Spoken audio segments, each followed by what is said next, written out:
I'm Eric Loy, and welcome to Eric Loy Interviews. On this podcast, we talk with folks from the VTuber community on their channels, their talents, their stories, where they come from, and their plans for the future. We are joined by Mortal Martian. Hi. Hello, Eric. Hey. Thank you for having me. Well, thanks for coming on. Please introduce yourself to everybody. Hello, everyone. This is a little complicated. So, my VTuber's name is Dan Kibo, spelled Kibo, but my producer name is Mortal Martian. That's kind of the main brand of the channel. And I am primarily known as an alien hip-hop VTuber who tends to play retro games, chill games, but throughout the years of streaming, I've had to switch out different games that I want to play in my schedule and stuff of that nature. Yeah. Just due to changing interests and such. Oh, how dare you change your mind? That's not allowed today. You think this is the 1980s? You can't just do stuff like that. Oh, so a producer, alien hip hop producer.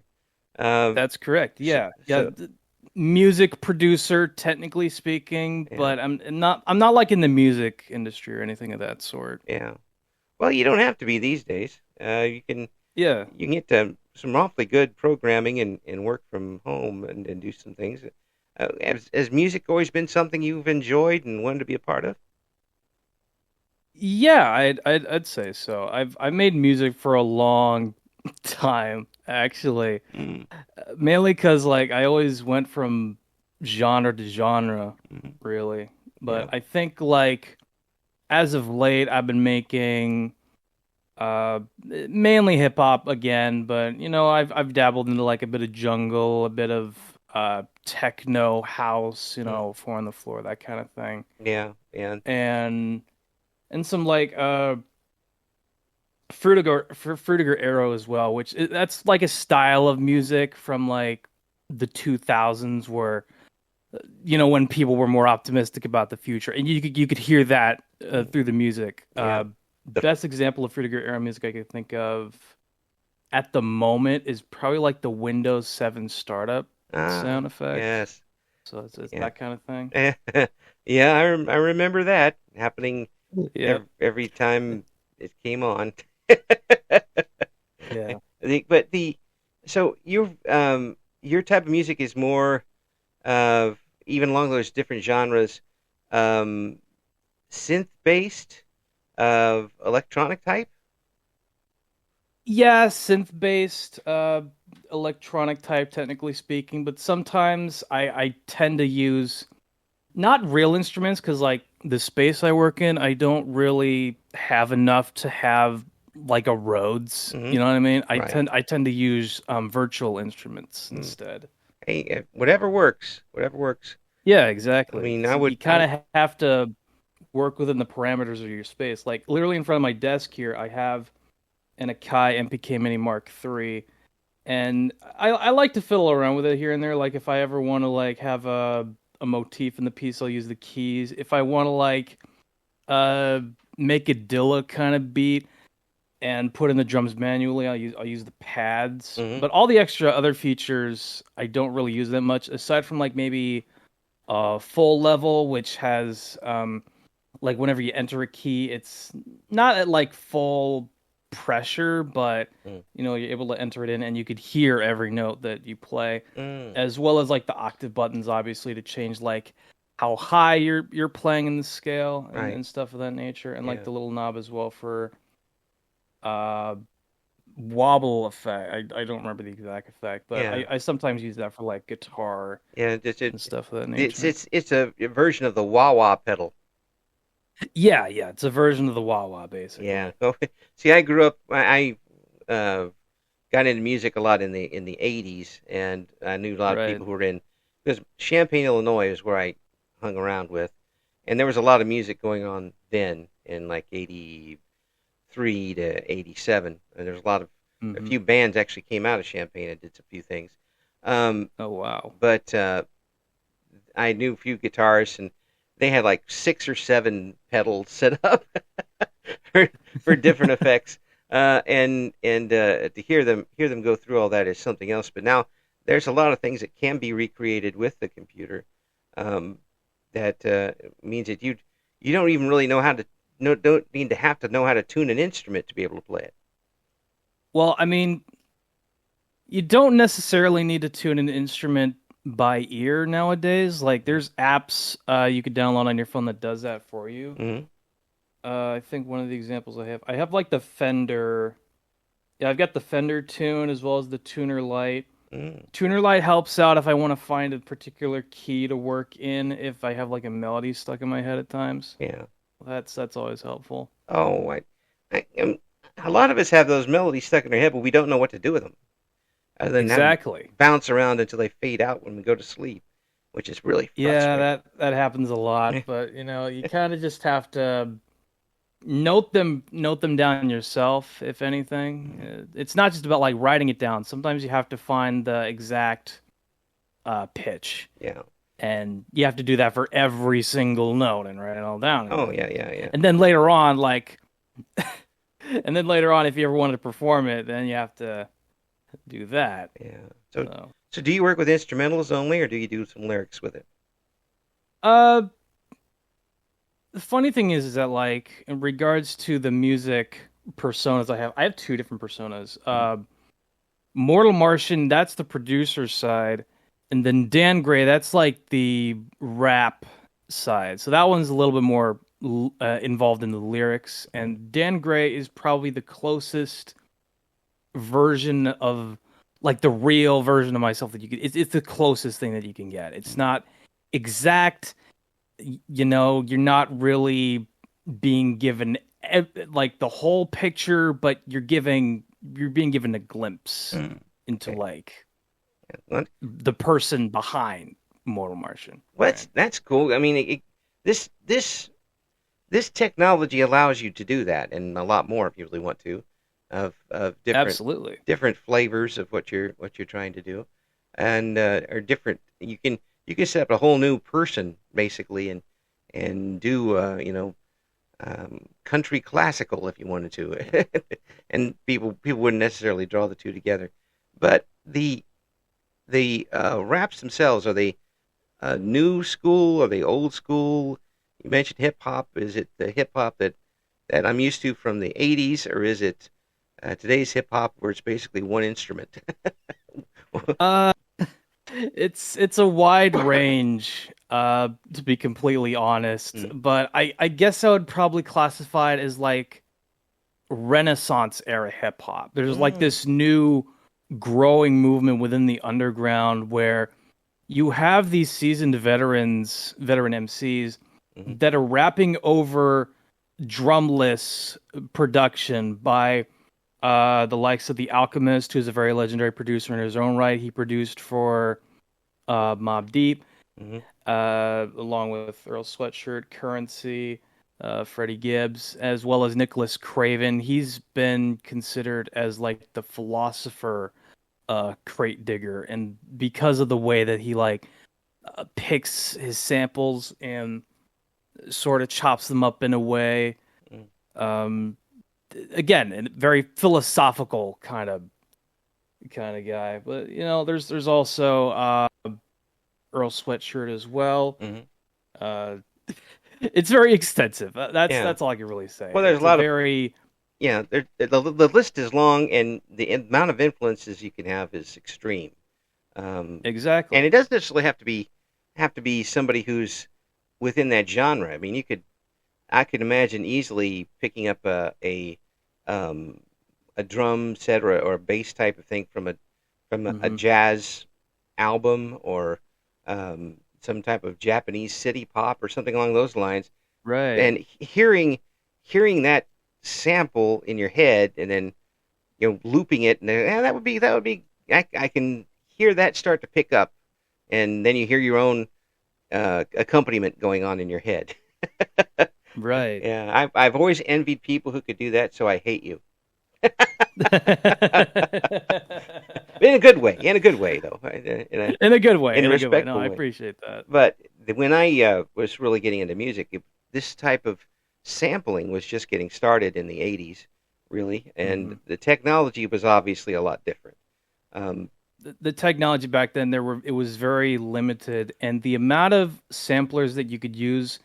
I think the two options that you mainly had was the SP 1200, which is a very legendary sample in its own right. mm, And then I think in the late 80s, you had a Kai's MPC series mm, coming in as well. and when you hear somebody put together well, and I do anyway, heard somebody put together a a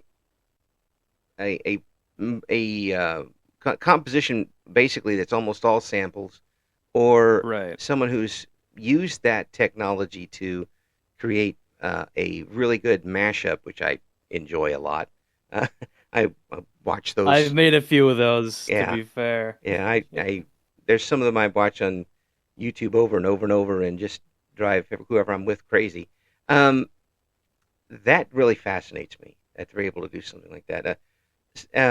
There is a Beastie Boys B-side, 33 and a third God, Hmm. which samples basically everything in the kitchen sink that I used to use as um, radio uh, interstitial music between commercials. It was that good. Right. I mean, That's pretty cool. yeah, and to hear all the samples and what they were able to do with that back then, and compare it to the technology that people have now, is pretty impressive.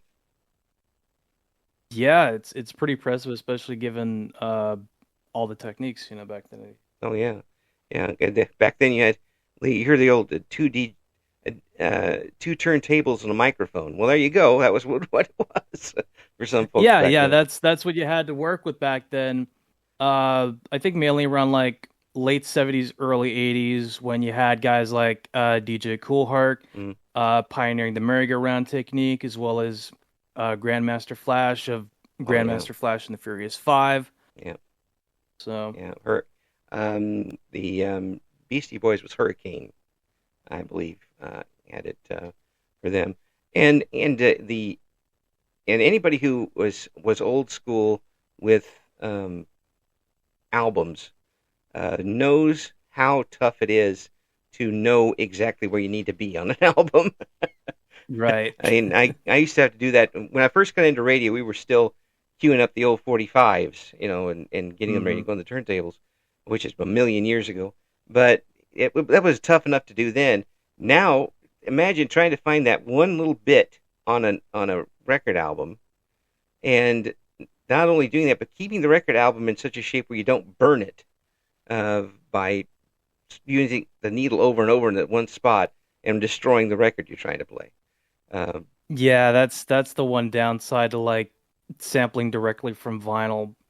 I do kind of pride myself on mainly sampling from sample packs that I've downloaded throughout the years, mm, from YouTube, from other channels that have like curated different types of sample packs, like mm, pianos, flutes, mm, guitars, that sort of thing. Like I have I have a whole EP that I released that is mainly uh uh it's like based around samples of like Arabic mm. instruments. Oh yeah, yeah. If you can, Yeah, there's a lot you can take a lot from almost every culture, and you create your own culture with it.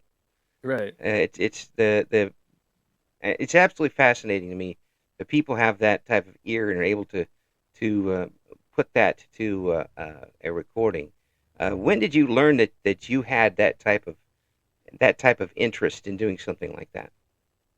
In regards to like the first time I ever took an interest in making beats, it was actually around the pandemic, Mm, probably August 2020s, July, around there. That's when I started making beats just overall. Uh, I think the first ever type beat that I made, technically speaking, it was it probably made a few like Tyler the Creator type beats, mm, and then I made a Drake type beat, which is like a little bit more official, Mm-hmm. and then I made a Juice World type beat, and then it kind of just snowballed from there, really.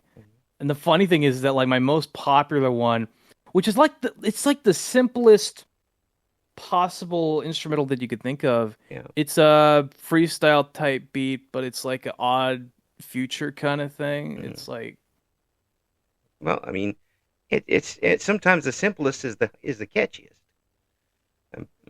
yeah, it's not just that, but it gives the rapper enough space in the beat to work with. Oh yeah, yeah, and if a composer too. I mean, some of the most popular songs that came out, especially from the '80s, during like the new wave phase, which okay, I was a part of. Okay, I'm that old. But I also listened to REM. Okay, I love REM.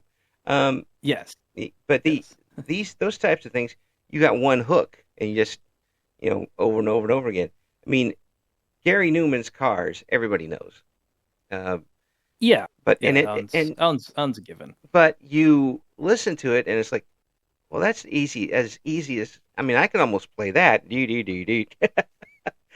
That's Sure. but the fact that he able And to, everyone knows Blondie's Heart of oh Glass. yeah, yeah, yeah, yeah. Atomic is used a lot too, or Yeah. Rapture is one that's used a lot. Oh, Rapture. Oh man, I'm I find Rapture by Blondie to be so amusing simply because it's the first time when a female artist rapped Hmm. over that kind of instrumentation. Hmm. And it's just like the first time that like a female artist rapped over, just their own song, and Yeah. it wasn't by another female rapper. Now, granted, you did have female MCs out there in the '80s, like Roxanne Shante, Hmm.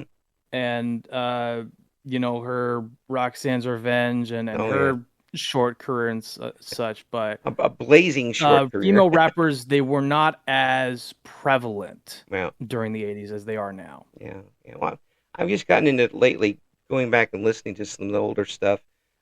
Queen Latifah's early stuff. Um, Oh yeah, Queen Latifah, uh, MC Light as well. yeah, and her she had one. Latifah's Had It Up to Here, which is just if you play that, you can't help but enjoy it. Right. I mean, they did have the flavor unit with her doing it, but it was her cadence that also made a big deal part of it. When you're doing your setup, do you when you come up with a beat in your head Right. and you start hearing in your head what goes along with it, what are you thinking? Is it going to be a rap? Is it going to be an instrumental? How do you make that choice? I think it kind of just depends on the context of either the loop or the type of drum beat that I lay down on top Hmm. of the loop. It kind of just depends on the context, really. Mm. Have you reused them? Especially if I'm working on a separate album for it as Yeah, well. yeah. I mean, have you So ever I have to reused the take that into beat consideration. between one composition to another? What was that? Have you ever reused a beat to another Hmm. composition, and or maybe tweaked it just a little bit and made a completely different composition out of it? Thankfully, I haven't. Mm, Thankfully, that hasn't happened yet. yeah, Maybe, yeah. maybe that'll happen one day, but that hasn't happened as far as I'm aware of.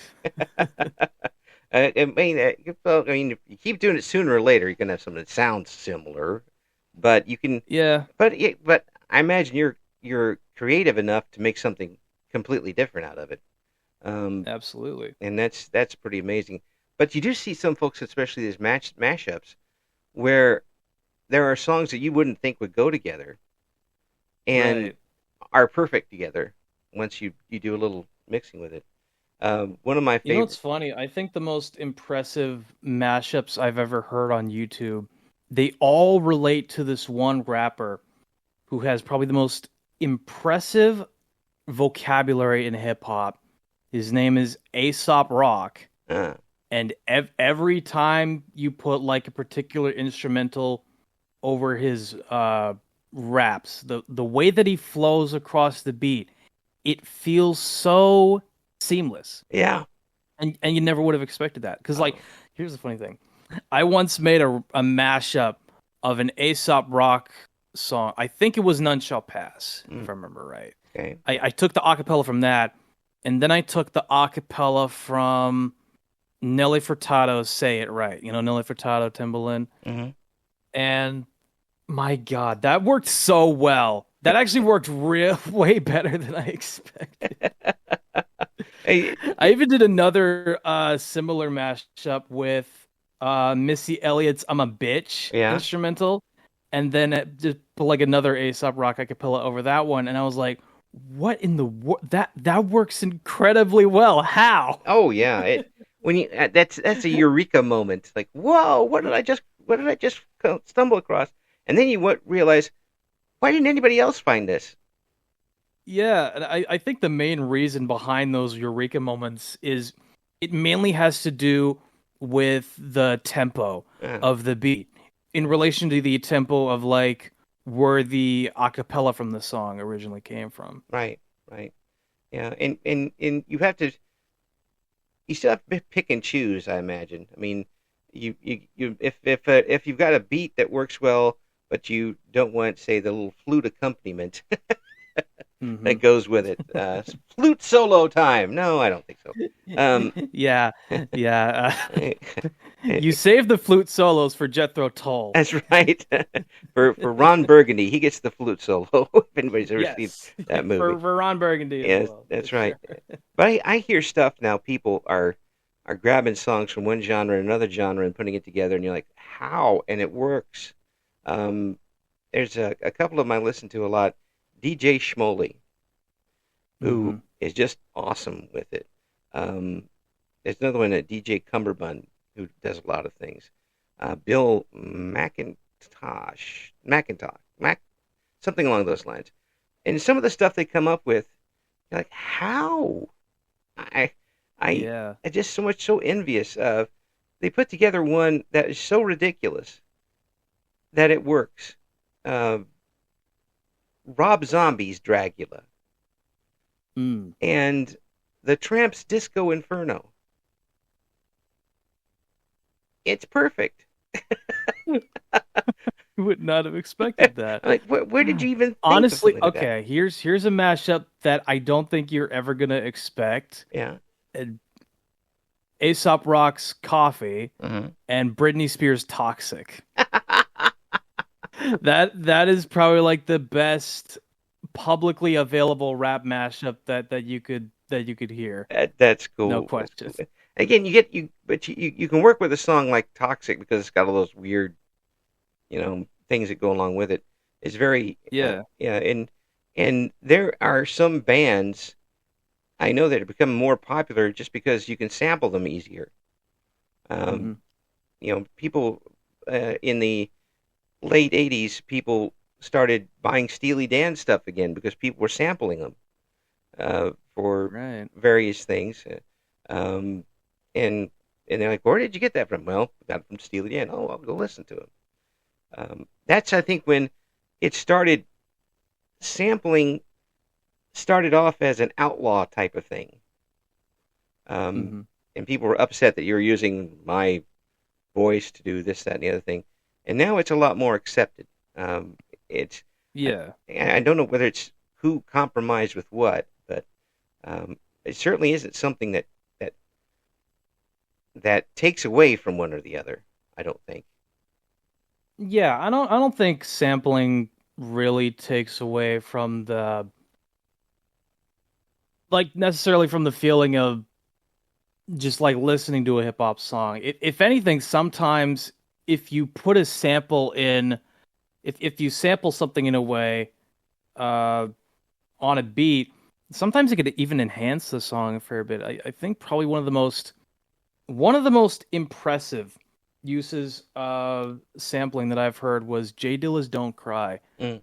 The dude took a record and chopped up he chopped the kicks and the snares Mm, throughout the sample, right? yeah. And what he would do is play those random kicks and snares at different times. It wasn't linear. It was like different parts, and he assembled it in a way where it sounded gorgeous. Mm. The whole it just sounded gorgeous. Oh, that's really cool.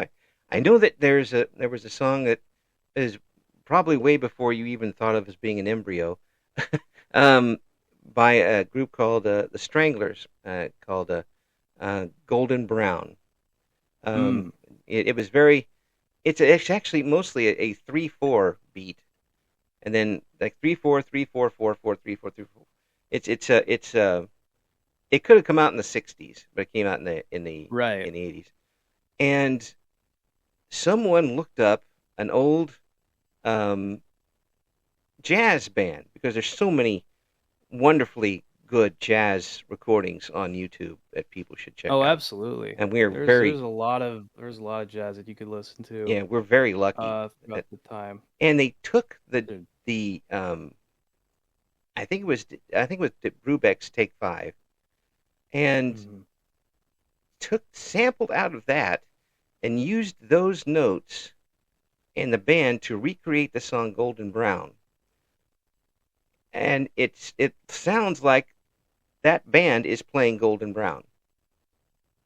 And the you wouldn't know if they didn't tell you that they didn't. Yeah. It's 20 some years difference between when it was actually played and when it was recorded. That type of stuff is just quantum level as far as I'm concerned. It's kind of crazy to think about. I will give you that. But again, my props to you for doing that, and it obviously is something you're enjoying quite a bit. Yeah, absolutely. And The only real downside sometimes is that, you have all these resources at your disposal and you want to make all this music, but sometimes motivation and inspiration. Actually, I think it's just mainly no motivation and inspiration. It depends on like the day. Like sometimes you have the inspiration to want to make something, but then you don't have the motivation to do it. right, But then sometimes you have the motivation to make something, but then you're listening through all these samples and you're just like, I can't find the inspiration. I can't find that one record, or I can't find that one sample I want to use. yeah, that would drive you nuts. That would absolutely drive you insane. Yeah, especially if you hear it in the back of your head and you don't remember the song, and it's like, what is Hmm. that from? And it turns out it's a one song from 1974 that you heard in the Right. drive-through of Chick-fil-A once. And you have to, And sometimes what I tend to do is make my own samples yeah, as well. yeah. But even then, sometimes I'm kind of just like, oh God, I'm gonna have to lay down all the drums. I'm gonna have to lay down the chords for the rows. We need to do Yeah. a string section. And the strings I don't have don't even sound all that great. Oh yeah, yeah. Well, I might have to do a flute or something. mm, Oh no! well, And some, then I might have to like lay down a bass line that that follows along with the drums. yeah, yeah, yeah, It's too much sometimes. yeah. It's too much sometimes. Well, you see that in the early days of, um, again the two turntables and microphone guys, they actually recorded albums of transitions Right. for themselves that they would use because we used to call in the old radio days train wreck, when one song just will not segue into another song. Yeah. Yeah, you It's, can't it's take Judy Collins and put it after Black Sabbath. It's not going to work. Um, yeah. It's not. but sometimes you use a transition and it keeps a beat going and starts moving things a little bit from one to the other.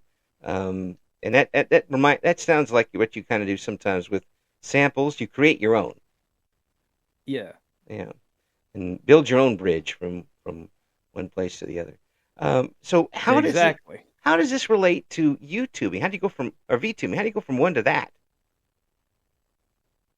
I'm not honest. Truth be told, I don't really know, man. Because like the funny thing is that I'm sitting on like not even like 100 beats at the moment, but Yeah.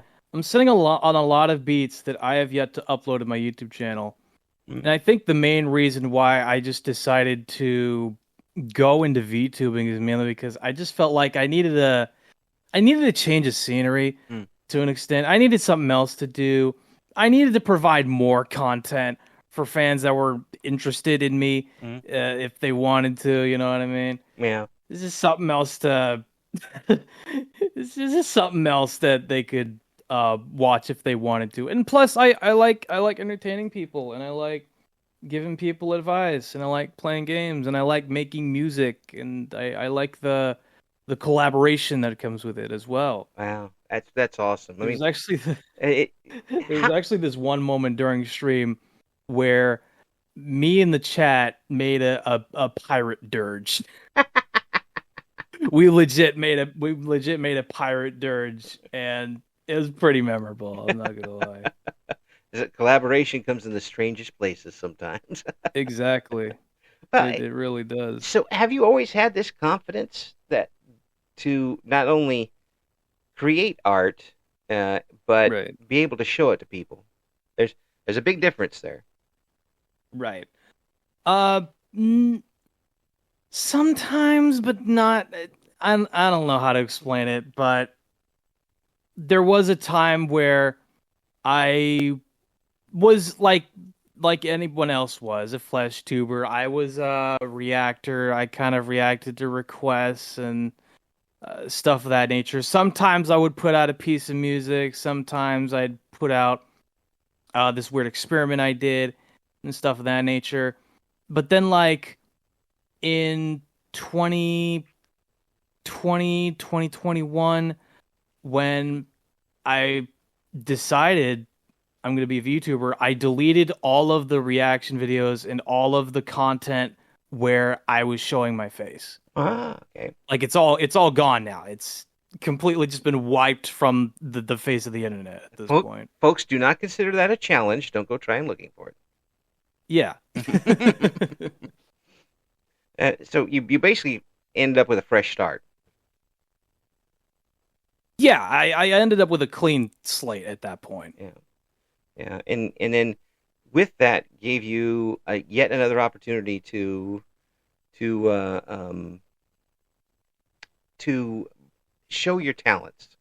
Another Right. It presented me an opportunity to show my talents to people and to basically say, let the music speak for itself.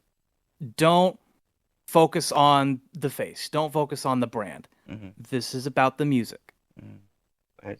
That's that's really cool. I mean, I I I really do appreciate and I respect very much what you're able to do, and I'm very jealous, as I told you before, of what you're able to do. Uh, but having that I know. confidence to show other people, Right. what you're doing, is it when you were young? Did you rush the stage? Did you really want to show everything what you did to people at that point? There was this one time where I played like an original song Mhm. on my guitar during like a high school talent show, and that was pretty exhilarating. Yeah, I bet. I Yeah. actually I based the song off of like the chord progression to Sonic Youth's "Cool Thing" Yeah, from the Goo album in 1990. cool. So that was yeah, that was pretty fun. So what was the reaction?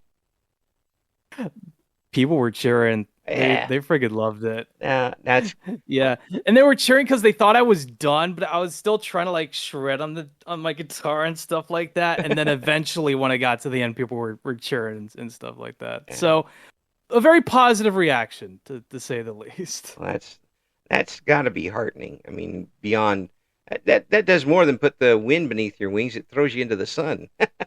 Absolutely, it absolutely does. It's good that you had such a positive reinforcement with that, and in the reactions you're getting now through the VTubing and through the music that you're putting out, is that positive reinforcement continued? Has it been a positive role for you, or have you had the down times? Uh, honestly, I think the main okay. Whenever I make music on stream, I do get a positive reaction there. but whenever I show off the music, I don't really get as much of a reaction. If anything, is kind of honestly not really having a reaction. Sometimes it can be better than having a negative reaction, Mm-hmm. but then it's weird. Mm. You know what I mean? Yeah. When you don't get when somebody listens to it and then you don't hear about it, it's like, well, did they enjoy it? Did they Are they going to come back and listen Like to it again? what did they Or think of it? yeah, yeah. It's hard to tell. It's hard to gauge that kind of. It's hard to gauge that kind of feedback when you don't hear anything. I go back to a time when I was doing a pro wrestling commentary for the local group on television. There and two guys I knew that knew what they were doing. They went out and had a match. It was a match. It was there wasn't a whole lot of highlights to it. Crowd gave them Right. polite applause, and they went back to the back. And they asked me how it was. I said, "Well, you were very competent." And they knew exactly what I was talking about. It definitely That's was. probably the best reaction you're going to get Yes, in you that kind of feel. you had a match, and they both knew exactly what I was talking about. It wasn't spectacular. It didn't brought the crowd in. It was there. It was all right. Let's go to the next one. Yeah. Yeah. And if you get that kind of reaction, how do you take it? I mean, I don't mind it, but at the same time, I do kind of wish, like, is there anything that I did bad? Is there anything that I did good? Mm, Like, was there a point in the beat where you thought I did something cool, you know? hmm Like you kind of wish that you had a little bit more feedback than just like you made a really good beat. The silence is deafening. Yeah, the silence is absolutely deafening. No, just say something, anything, hate it, something. Well, I mean, when you look back at the old record industry, and you see that they used to have to come up with 8 songs for an album, you know that there were like 5 of them that no one ever listened to. Right.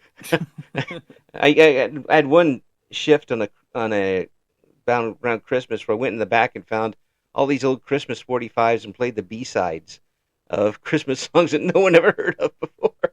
And Oh like, my who is gosh. that from? What was that supposed to be? Is it the B-side, the B-side of Christmas? There's just when you get something like that, Hmm. do you want to go back and revisit the composition, or do you want to try something else? Do you toss it in the bin and go for something different? I don't know. I don't necessarily. Okay, I don't necessarily throw the beat away. I'm just like, you know what? Let me try something else. Let me do something different Mm, and see how that goes. mm. Yeah, yeah. There's gold there. You just have to find it. Yeah. Yeah. You're not gonna get any reactions at all if you don't try, you know? You gotta at least put your best foot forward. Yeah. I mean, at least if they run out of the house screaming, you got a reaction anyway. Yeah. Well, that is a reaction, so it does count. Well, I tell you, it's great to talk with you about this, and it's so obvious what it means to you, and that's makes it a great conversation when you're talking to somebody about something that obviously they feel so much about, and it's such a big part of their life. I thank you so much for taking the time to talk to us, and I want to have you back on again because there's a lot of things I haven't asked yet. If that's okay with you. Um, I mean, you're more than welcome to ask me about him now if you want. yeah. Well, I would, but we've already done 40 minutes. Oh, come on. Not even an hour? No, we stick it to 40 because I'm old All right, and I fair need enough. I need my medicines. My hip is That's starting fair. to hurt. But folks, we're gonna have some links up to what Mortal Martian's got going on, and there's a lot going on. So Yes. please, uh, check it out. Obviously, somebody who is very dedicated to what they do, and obviously very, very talented. Please check it out and give some feedback, okay? Please. Don't leave It'd them be very appreciated. Don't leave them hanging out there, because I can hear the pain in the voice. But yeah, thank you so much for having me on. Yeah, thanks so It's much. really great. And we got to get you back, because we got to talk more. There's a lot of Yeah, there's a lot of absolutely. history to talk about here. There really is, yeah. Thanks so much for coming. Of course. Thank you for listening to Eric Loy Interviews. Join us again next time when we talk to another member of the always interesting VTuber community.